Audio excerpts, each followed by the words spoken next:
Lamborghini, Ferrari, Mercedes Benz. To get one of these, you got to have ends. Talking about dollars in other words, big bucks. You can't go riding in those farmer trucks.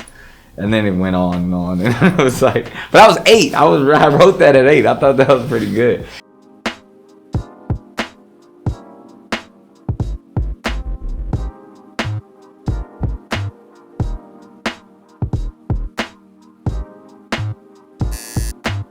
My parents were teenagers when they had me, so it was a little unorthodox situation.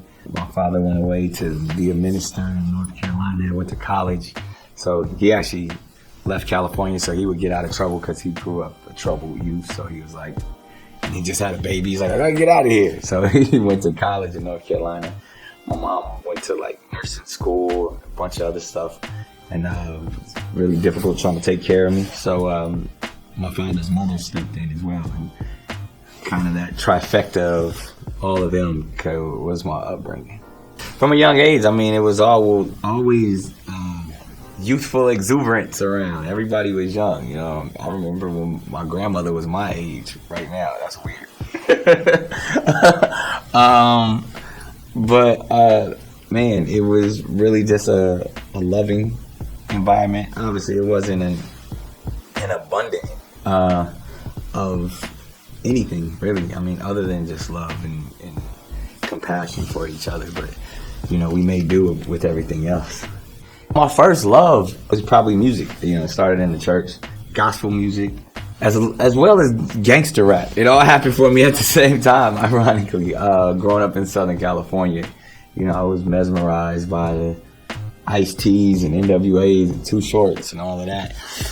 But at the same time, you know, I grew up in, you know, a Baptist church that had amazing music. So those are probably my 2 introductions to falling in love with, man, I could be a musician, but I also could be a rapper. So I kind of started that very early on.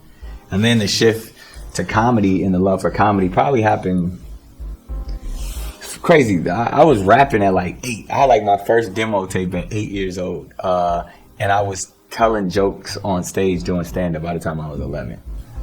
I just wanted to be a music producer. I wanted to have artists. I wanted to have people signed to my label, which, you know, I still currently have a label and sign artists all the time. So I just think that people think of that as like my ancillary business, when really growing up, that was, you know, in high school and even a little bit before that, I used to DJ and make mixtapes, and we had artists that were signed to us. You know, me and my partner, we had a squad called the Bomb Squad. We were a rap group, but at the same time, I had all of the people in the neighborhood signed to Bomb Squad Records and stuff like that. So we were I just wanted to make beats and produce artists. That was really the dream. But, you know, stand-up was something that kind of just really kicked the doors open for me. We had fun creating Wildin' Out. I was probably 2004. Again, growing up in these stand-up clubs, you spend a lot of time with the same guys standing in front of the club in the cold, in the back room, you know, waiting to go on stage, and you just do stupid stuff. You know what I mean? You talk about each other's mothers, you freestyle rap, you play little improv games. And really, this was just the stuff that we was doing, hanging in the different comedy clubs. And it'd be like myself and Cat Williams, Kevin Hart, all these different people.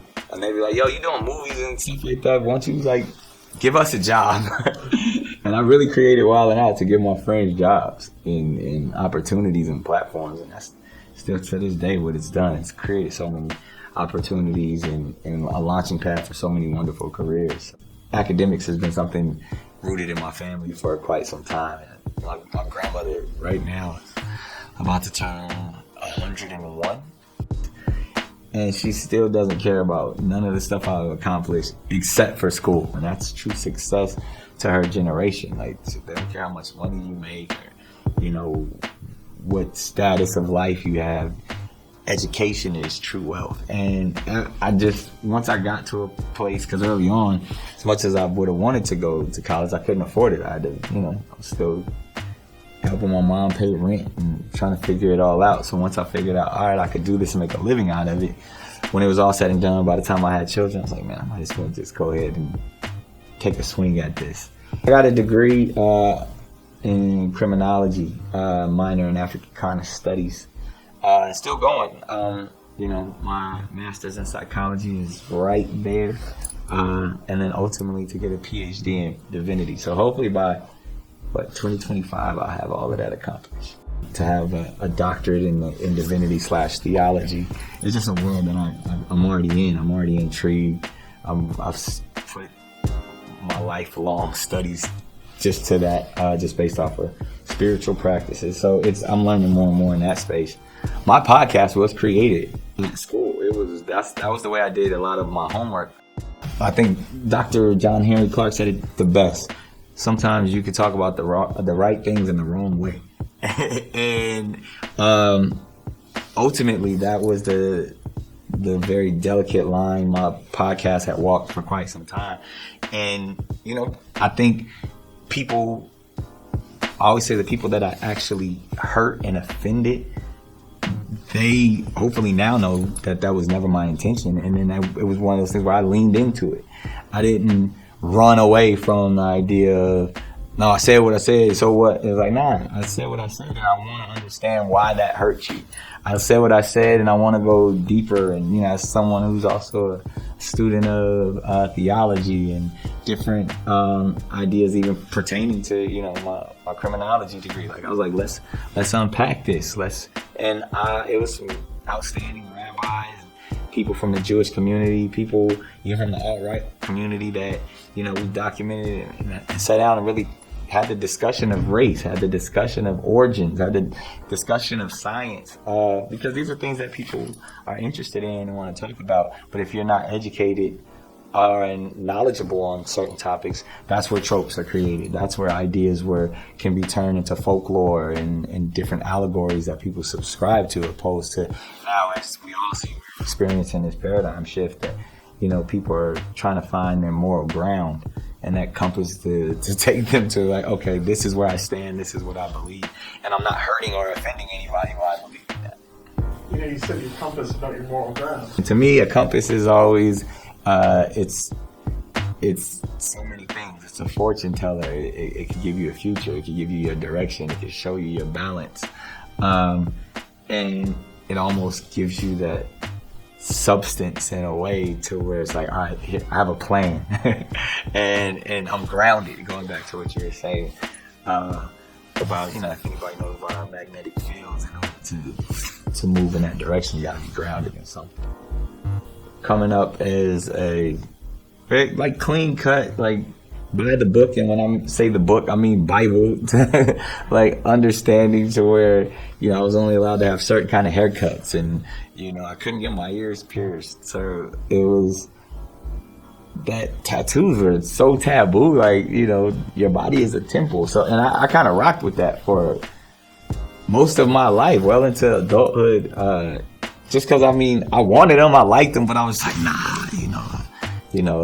it's just, they were always associated with negative aspects for me growing up. So it would always be like the tough side that would want them to make me, appear to be tougher, the things I would want to get tatted. So luckily I got over all of those stages.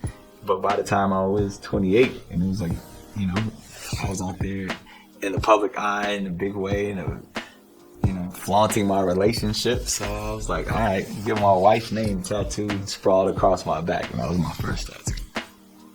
Is it still there? It's part of what's back there. Just a plethora of a collage of tattoos now that, I actually enjoy those type of tattoos on people where they tell a story of one's life, not just a linear perspective of when they got it, but more about like where their mindset was. And I started with a sleeve, but I wanted it to say something, so it took a while to get it.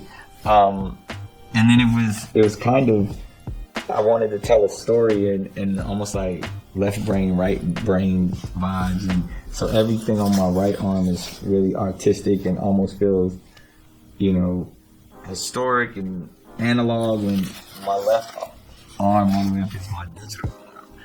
So left brain, right brain. I wanted to bring it all together.